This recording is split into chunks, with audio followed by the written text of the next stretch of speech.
When did you first get involved with glass blowing? Well, when I was about, when did I first get involved with glass blowing? I first got involved with glass blowing. Well, the very first time was my parents took me to a demonstration glass blower in Detroit, Michigan, and I was probably about 9 years old, and it was sort of it had a lot of different things to it. It had like a blacksmith and different things to see at this park, and I was transfixed by the glass blowing, and I stood there the whole time my family was there. My family went around and saw all the rest of the stuff, and then I was transfixed by it. So they kind of remembered that.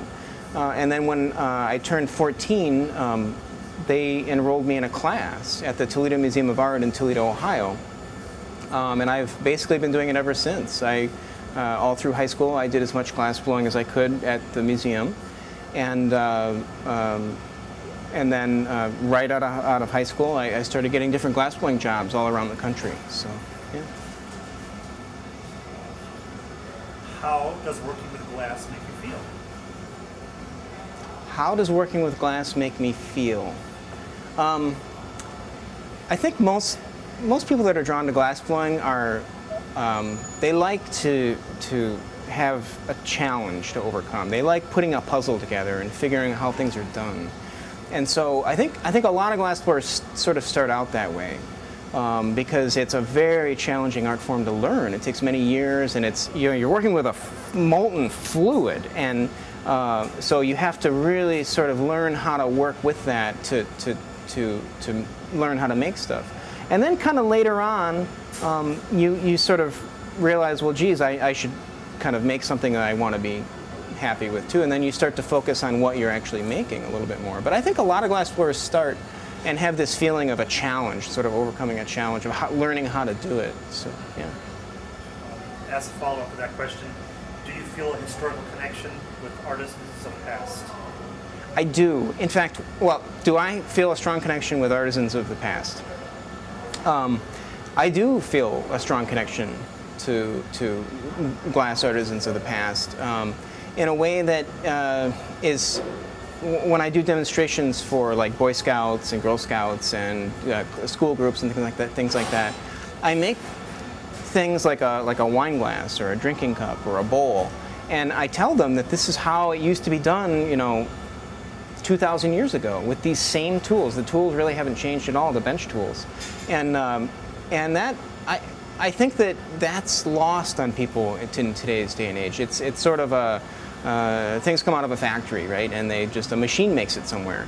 But the other thing that I tell them is it's also really amazing that that sort of as a race, human race, we've figured out how to actually build machinery to do the things that we used to do by hand. It's sort of both. Like there's sort of a lot of artisan, craftsmanship in that part too. But it is a strong connection because it is an ancient art form, and it's hard to get around that. Yeah. Nice. Are these a little long? No. All right. What is the end result of your efforts working with glass? What happens? What do you do with this thing? Well, it's kind of a funny thing. I have to be careful what I say here. Oh, what's the end result of my efforts? Glass art can make people feel happy when they look at it, and so when things have an aesthetic quality to them, that basically creates the whole of human culture. Are the art forms, and that's what kind of defines us, is what our art forms are. And so sometimes I think it's a little self-indulgent, art, but then other times when somebody buys something and you can tell that they're just so excited to get it home and have it in their house and look at it every day and have it with them, and realize that they get a lot of joy out of it. I forget about that self-indulgent part, but art is a funny thing. It really does define us as a culture, and sometimes it's undervalued. It's seen as, sometimes it's undervalued. Yeah. So you recently have had a child. How do you plan to teach your son or your daughter how to do blowing glass? Well, I just recently had a child, and I actually don't plan on. Clearly I'll introduce him to it. It'll happen naturally. And if he shows any interest in it, then I'll guide him through that without any expectations is the plan. So yeah, yep. Great.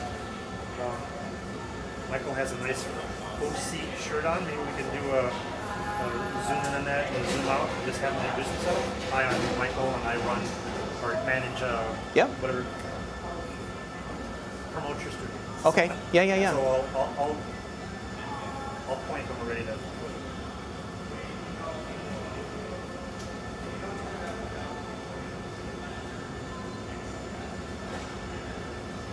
Hello there. My name is Michael Boyd, and I am the director of Foci Glass, Minnesota Center for Glass Art. And we run a teaching school to learn how to blow glass, and eventually we'll have different classes in kiln casting and fusing. And so we also have a nice gallery here that you can come in and check out. And you can always come in. It's an open to the public studio. You can always come in and watch glass blowing when it's happening. We have some nice comfy chairs. You can just sit down about 5 feet from a glass blowing bench and watch the glass blower make something. Thank you so much. Yeah.